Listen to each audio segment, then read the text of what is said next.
Hello dear viewer, कैसे हैं आप लोग। मैं हूं उदय परमार, आप देख रहे हैं मेरा YouTube channel the leads academy. आज मैं एक और लेक्चर और एक और क्वेश्चन के साथ हाजिर हुआ हूं। इस लेक्चर में मैं डिस्कस करूंगा जिस सवाल पे, वो सवाल इस 2022 का जो है वो क्रैश कोर्स का भी हिस्सा है और वो फर्स्ट चैप्टर का जो इंट्रोडक्शनल जो चैप्टर चल रहा है बायोलॉजी 9th क्लास का, और उसका एक इम्पोर्टेंट टॉपिक भी है। जिस सवाल पे मैं डिस्कस कर रहा हूँ उस सवाल से वाबस्ता बहुत सारी चीजें हैं। वैसे आपको पता है कि इस चैप्टर में से 5 क्वेश्चन सिलेक्ट किए गए हैं, 2 लॉन्ग हैं, 2 शॉर्ट हैं और एक डिफरेंस है। और फर्स्ट जो लॉन्ग क्वेश्चन था उस पे मैं डिस्कस कर चुका हूँ। वीडियो जो है चैनल पे मौजूद है, अगर आपने नहीं देखा तो आप अभी जाके देख सकते हैं। और मैं ऊपर जो है वो आई बटन पे जो है लिंक भी दे दूंगा, डिस्क्रिप्शन में भी लिंक मौजूद है, आप जाके देख सकते हैं। आगे बढ़ने से पहले आपसे गुजारिश है कि अभी तक अगर आपने मेरा यूट्यूब चैनल सब्सक्राइब नहीं किया तो सब्सक्राइब कर लें, वीडियो को लाइक करें, शेयर करें। इससे जो हमें हौसला अफजाई मिलती है और हमें सपोर्ट मिलती है कि हमें देखने वाले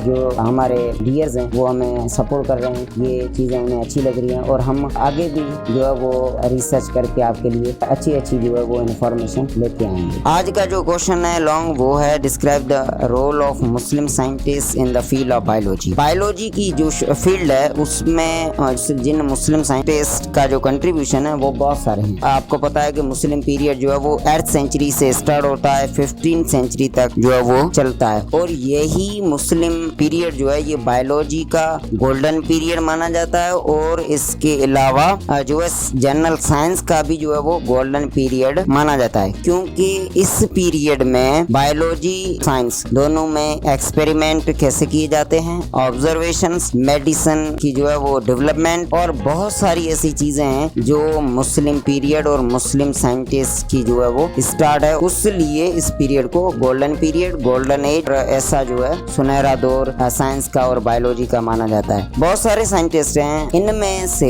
3 मुस्लिम ऐसे साइंटिस्ट हैं जिन्होंने इस पीरियड को बायोलॉजी और जनरल साइंस के अंदर गोल्डन पीरियड का टाइटल दिलवाया है। और उनकी जो हार्डवर्क है, उनके जो काम है, उनका जो कंट्रीब्यूशन है वो ऐसा माने कि यूनिक है, जिसमें तो जाबिर बिन हयान टॉप पे है, अब्दुल मलिक असमई और अबू अली सीना, जिसे इब्न सीना भी कहा जाता है। आगे बढ़ते हैं कि इनका कंट्रीब्यूशन क्या रहा है बायोलॉजी के अंदर और साइंस के अंदर। अगर आंसर की तरफ बढ़े, एक्सपेरिमेंट इन्होंने स्टार्ट किए, ऑब्जर्वेशन भी इन्होंने स्टार्ट किए हिजरी जो सन है उसकी 1st सेंचुरी से। बहुत सारी डिटेल और इम्पोर्टेंट मुस्लिम साइंटिस्ट जो है उनको हम डिस्कस कर रहे हैं। जाबिर बिन हयान जो है, अगर इनकी बात करें तो ईरान में पैदा हुए थे और इन्होंने इराक में जाके मेडिसिन पे काम किया। जाबिर बिन हयान ने दूसरा बड़ा काम किया ये कि एक्सपेरिमेंटल इन्वेस्टिगेशन केमिस्ट्री के अंदर, केमिस्ट्री का फादर भी इन्हें माना जाता है और केमिस्ट्री में इनका बहुत बड़ा रोल है। और इन्होंने बायोलॉजी की साइड और जनरल साइंस में भी बहुत सारा काम किया है और बहुत बड़ा रोल इन्होंने प्ले किया है। तीसरा जो कंट्रीब्यूशन का है, बहुत सारे बुक्स लिखे हैं, लेकिन बायोलॉजी की साइड पे लिविंग थिंग्स पे, प्लांट्स पे जो इन्होंने बुक लिखा है और एनिमल्स पे, वो ये हैं। अल नबातात जो इन्होंने प्लांट्स पे लिखा है और अल हैवान इन्होंने एनिमल्स पे लिखा है। ये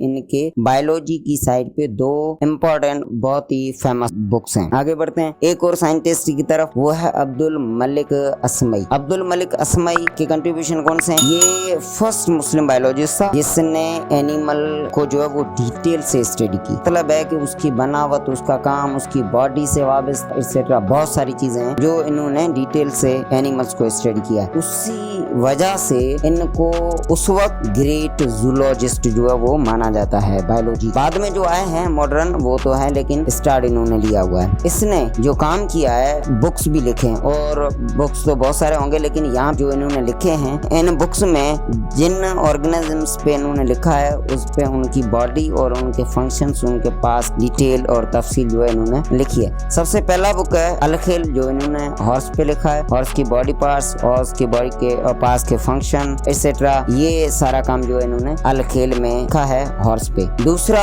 इनका जो बुक है वो है अलिबिल। अलिबिल इन्होंने जो है वो कैमल्स पे लिखा है, कैमल्स के बॉडी पार्ट्स, उनके फंक्शंस और एक्सेट्रा। तीसरा इनका जो बुक है अल शाद, ये इन्होंने जो है वो शीप के बॉडी पार्ट्स, उनके फंक्शंस और उन पे लिखा हुआ है। अल वहुश जो है वो इन्होंने वाइल्ड एनिमल्स पे लिखा हुआ है, उन वाइल्ड एनिमल्स के बॉडी पार्ट्स, उनके फंक्शंस और एक्सेट्रा। खलकुल इंसान जो है वो ह्यूमन बींग्स पे लिखा है, इंसान जात पे लिखा है कि इंसान जात की बॉडी के कौन से हिस्से कैसे काम करते हैं एक्सेट्रा। ये सारी बातें जो है इन्होंने रेस्पेक्टिवली डिफरेंट एनिमल्स पे, डिफरेंट उनके बॉडी पार्ट्स और उनके फंक्शन पे काम किया है। थर्ड नंबर जो रोल मॉडल है बायोलॉजी और साइंस का, जिसने बहुत बड़ा किरदार अदा किया है। जो भी मुस्लिम साइंटिस्ट हैं ये सारे साइंस और बायोलॉजी की डेवलपमेंट में रोल अदा करने वाले हैं। ये आइकॉन है इस पीरियड। एविसीना को मगरिब में वेस्ट में उस वक्त एविसीना भी कहा जाता था। एविसीना शॉर्ट में इसे बुलाते थे, जैसे हमें निकनेम होता है। और एविसीना का एक और भी मतलब उस वक्त माना जाता था कि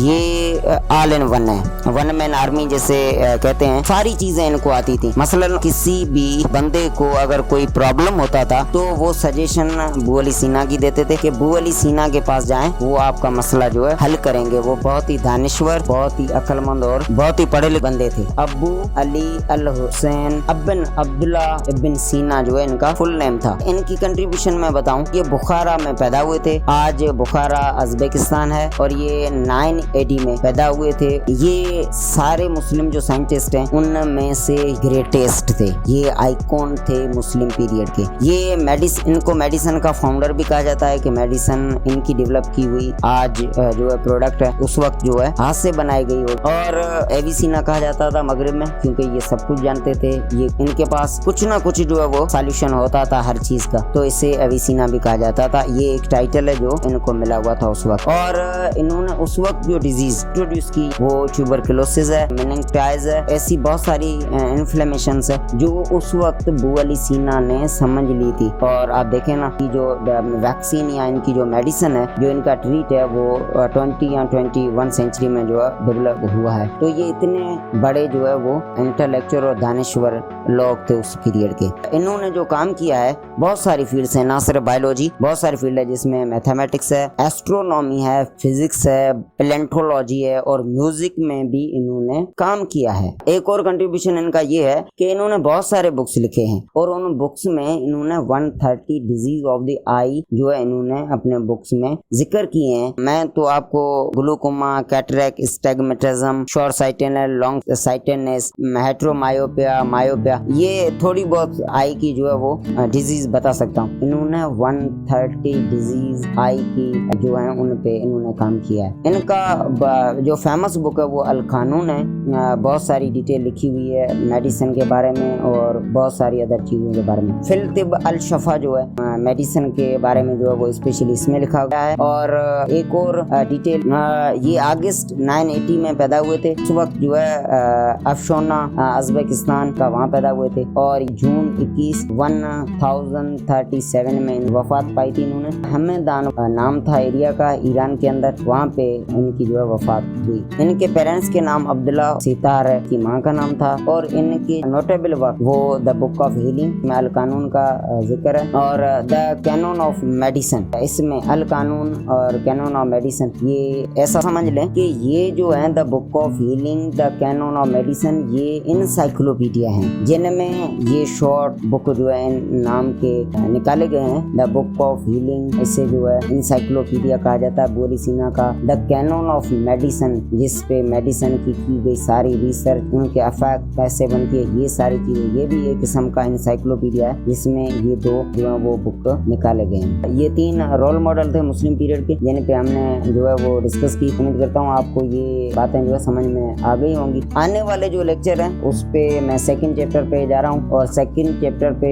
एक क्वेश्चन मैंने सिलेक्ट किया है क्रैश कोर्स के लिए, वो है बायोलॉजिकल मेथड और साइंटिफिक मेथड, जिससे मैं डिटेल से स्टेप वाइज जो है डिस्कस करूंगा। उससे दूसरे क्वेश्चन के हिसाब से भी लिया जाता है, डिस्क्राइब हाउ बायोलॉजिकल और साइंटिफिक प्रॉब्लम्स आर सॉल्व। इससे बायोलॉजिकल जो प्रॉब्लम है, अगर आप मलेरिया ले लें या कोई और, वो सॉल्व करने वाला जो मेथड है, एक तरीका है, उसे बायोलॉजिकल या साइंटिफिक मेथड कहा जाता है। शॉर्ट क्वेश्चन जो है मैंने फर्स्ट चैप्टर से लिए जो एक्सपेक्टेड है एग्जाम के अंदर, एक है how farming profession helps Mankind और दूसरा है how population is different from community. और डिफरेंस मैंने जो फर्स्ट चैप्टर से लिया है वो एग्रीकल्चर एंड हॉर्टिकल्चर है। अगर आपको ये सारी बातें समझ में आ रही है और ये इन्फॉर्मेशन आपको अच्छी लग रही है तो आप मेरे चैनल को जो है वो सब्सक्राइब करें, वीडियो को लाइक करें, वीडियो को शेयर करें और सपोर्ट करें। सपोर्ट करेंगे तो मैं कोशिश करूंगा आपके लिए अच्छी अच्छी इन्फॉर्मेशन लेकर के एक ही प्लेटफॉर्म चैनल दी लीड्स एकेडमी उमरकोट पे मैं आपको जो है वो प्रोवाइड करूंगा। आप घर बैठ के आप कहीं भी होंगे बैठ के जो है वो बगैर बुक्स के जो है वो आसानी प्रेप कर सकते हैं और टॉपिक को जो है वो क्लियर कर सकते हैं। तो उम्मीद करता हूँ आप सपोर्ट करेंगे, लाइक करेंगे, शेयर करेंगे। Thanks for watching.